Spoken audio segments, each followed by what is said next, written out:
নমস্কাৰ বন্ধুসকল, স্বাগতম জনাইছোঁ আপোনালোকক মোৰ ইউটিউব চেনেললৈ। এতিয়া কথা হ'ল যে যি ডিএ কথা কৈছিলে, ডিয়াৰনেছ এলাৱেঞ্চ আপোনালোকৰ 2% এইবাৰ দিয়া হৈছে বৰ্তমান ষ্টেট গভৰ্ণমেণ্টৰ ক্ষেত্ৰত, চেণ্ট্ৰেলৰ ক্ষেত্ৰত।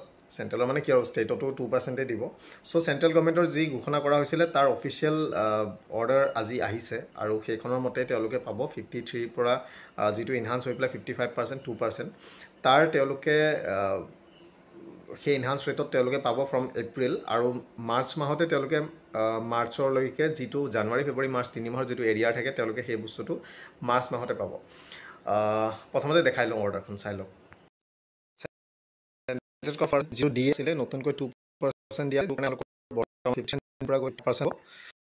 তাৰ ইতিমধ্যে তেওঁলোকে অফিচিয়েল মেমৰেণ্ডাম তেওঁলোকে, আৰু এয়া আপোনালোকৰ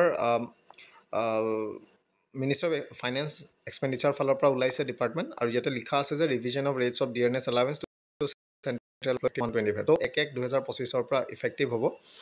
চ' আপোনালোকৰ মষ্ট প্ৰবেবলি এপ্ৰিলৰ দৰমহাত চাগেটো লাগি যাব, যদি আমাৰ ষ্টেটৰ ক্ষেত্ৰত কৈছোঁ, চেণ্ট্ৰেলৰ ক্ষেত্ৰত দেখাই আছোঁ। যিটো আপোনালোকৰ 53 আছিলে সেইটো 55% হ'ব এতিয়া, আৰু সেইটো উইথ ইফেক্ট 1 জানুৱাৰী 25 হ'ব। চ' গোটেইখিনি বাকী বহুতখিনি বস্তু আছে।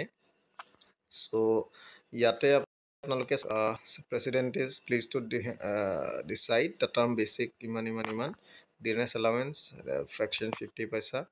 চ' এতিয়া চাওক, এটা বস্তু 5 নম্বৰত ইম্পৰ্টেণ্ট পইণ্ট লিখা আছে, the payment of arrears of dearness allowance shall not be made before the date of disbursement of salary of March 25।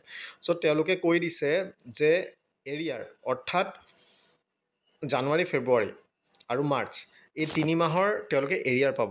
কিন্তু সেই বস্তুটো কেতিয়া পাব?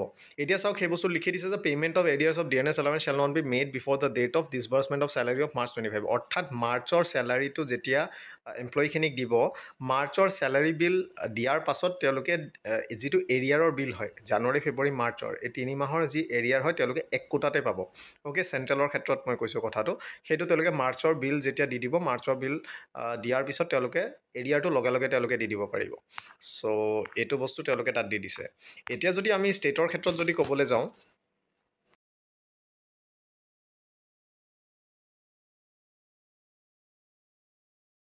সেইটো আপোনালোকে দেখিলে। এতিয়া কথা হৈছে, এই যি অৰ্ডাৰ চেণ্ট্ৰেলৰ ক্ষেত্ৰত আহিলে, ষ্টেটত এতিয়ালৈকে ঘোষণা কৰা নাই। ষ্টেটত হয়তো বিহুৰ আগে আগে হয়তো ঘোষণা হ'ব। ঘোষণা হ'লেও এৰিয়াৰটো কেতিয়ালৈকে দিয়ে সেইটো আৰু মানে গম পাইছে।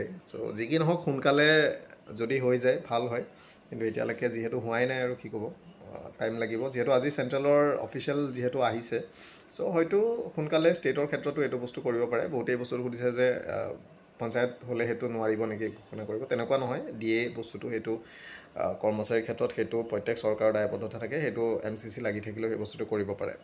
MCCৰ সময়ছোৱাত খালি নতুন চৰকাৰী আঁচনি তেনেকুৱা ধৰণৰ বস্তুবিলাকহে তেওঁলোকে কৰিব নোৱাৰে। ইয়াৰ লগতে যিবিলাক কমিশ্যন থাকে, কমিশ্যনৰ পৰীক্ষাও এইবিলাক অনুষ্ঠিত কৰিব পাৰে, বাট ফৰ মেন পাৱাৰ এমাৰ্জেঞ্চি বা এক্সিজেঞ্চি সেইখিনি কৰিবগৈ নোৱাৰে বহুত সময়ত।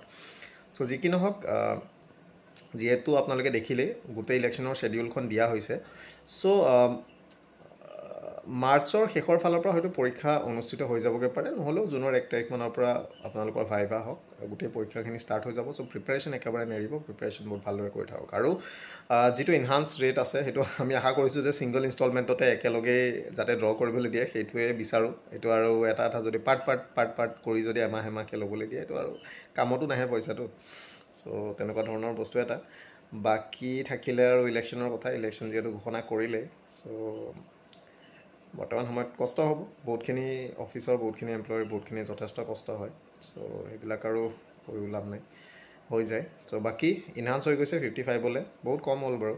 চ' যি কি নহওক বাৰু, যিহেতু দিছে আৰু, চ' আশা কৰিছোঁ সোনকালে ষ্টেটৰো অৰ্ডাৰ আহিব। Thank U.